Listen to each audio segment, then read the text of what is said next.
नमस्कार दोस्तों, आज है 23 जनवरी। तो आज हम बात करेंगे नेताजी सुभाष चंद्र बोस जी के बारे में।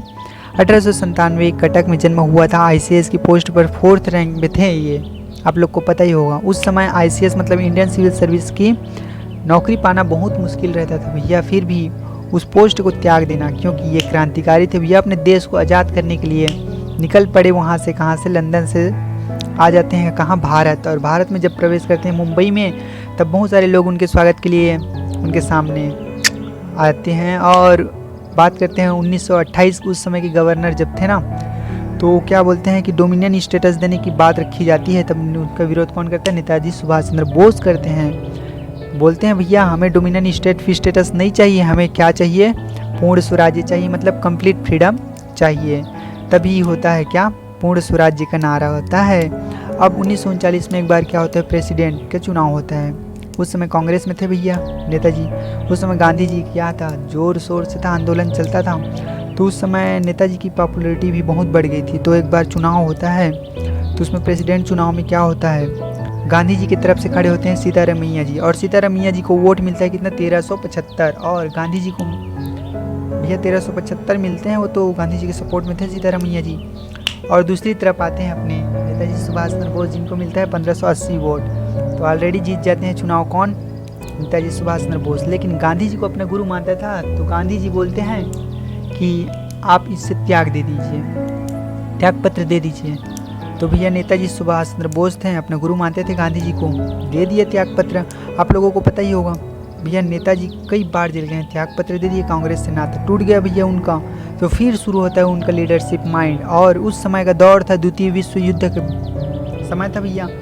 पूरे विश्व क्या है आप लोग को पता होता, 2 भागों में बटा था। एक में था एक्सिस अलायंस, जिसमें जर्मनी और जापान शामिल थे, और दूसरा था एलाइड पावर, मतलब ब्रिटिश गवर्नमेंट शामिल था। तो भैया सुभाष चंद्र बोस जी तो डायरेक्ट बोला एक्सिस अलायंस में, मतलब जर्मनी में चलेंगे हम। तो कहाँ चलते हैं? जर्मनी में जाते हैं हिटलर के पास। और हिटलर को पता होगा भैया आप लोग को कि उनके 4-5 बहरूपिये रहते थे, लेकिन अपने माइंड ऑफ कंसंट्रेशन से वो पहचान लेते हैं कि असली हिटलर कौन है। ये तो आप पढ़िएगा, बहुत अच्छी बात है भैया, एक बार और से इसको पढ़िएगा, बहुत मज़ा आएगा आपको। तो अब ले चलते हैं हिटलर से कहाँ। हिटलर अपनी सपोर्ट से कहाँ ले जाता है? अपने सुभाष चंद्र बोस जी को बोलते हैं कि आप जापान जाइए और वहाँ के प्रेसिडेंट से बात कीजिए। फिर वहाँ से सपोर्ट से कहाँ चले जाते हैं? जापान जाते हैं। और जापान से वहाँ के प्रेसिडेंट को अपनी बात रखकर वहाँ के सांसद में उनकी चर्चा को रखा जाता है। और फिर तैयार होता है 45,000 आर्मी, 45,000 की फ़ौज तैयार होती है, जिसको हम नाम से जानते हैं आज़ाद हिंद फ़ौज। तो दोस्तों कैसा लग रहा है? बने रहिए हमारे साथ। और अप्रैल 1944 में पहला क्या होता है, सुभाष चंद्र बोस ने अपना नेता पहला अपना तिरंगा झंडा गाड़ता है भैया। कहाँ? Manipur, north east, yes. और उस समय भैया आप लोग को बता देते हैं हम कि हिंदू और मुसलमान दोनों जो एक नेता को चाहते थे, वो थे सुभाष चंद्र बोस जी।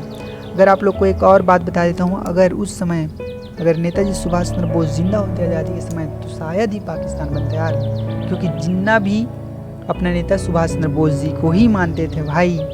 सच में यार, बात तो बहुत मज़े की है भैया। और उस समय होता है फिर प्लेन क्रैश। ये शायद अभी डिबेट भी चलता है भाई इन बातों पे। फिर भी हम बता देते हैं कि प्लेन क्रैश की जैसे घटना आती है ना, उसके बाद तो खबर ही फैल जाती है भाई पूरे भारत में। रॉयल नेवी में इंडियन आर्मी ही काम करते थे, और रॉयल एयरफोर्स, यहाँ पर इतना बगावत शुरू हो जाता है कि मत पूछो भैया। और जो ब्रिटिश गवर्नमेंट थी ना, उस समय के शासन थे अंग्रेज़ वाले हमारे भारत में, उन लोगों की जनसंख्या थी 40,000। और अपने भारत मतलब इंडियन सोल्जर की जनसंख्या थी 25 लाख। तो होता क्या है आप लोग को पता ही होगा कि अब बोलते हैं कि अब हम यहाँ नहीं रह सकते, क्योंकि बगावत पूरी तरह से शुरू हो गया था। तो भाई इस तरह से बगावत उनके नहीं रहने पर बगावत इतने पूरे भारत में फैल गया कि बोलते हैं कि अंग्रेज़ लोग हम यहाँ नहीं रह सकते।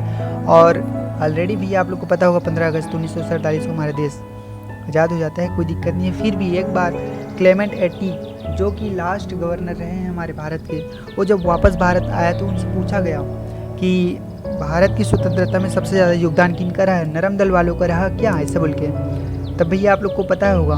तो क्लेमेंट एटली बोलते हैं कि नहीं, नरम दल का कोई प्रभाव नहीं रहा, अगर प्रभाव रहा तो गरम दल वाले और सुभाष चंद्र बोस की। तो दोस्तों हम ऐसे क्रांतिकारी को सलाम करते हैं, सैल्यूट करते हैं जो हमारे भारत के लिए अपना सर्वस्व समर्पण कर दिया था। अगर नेताजी चाहते तो आराम की ज़िंदगी जी सकते थे भाई। क्या कमी थी भैया उनके साथ?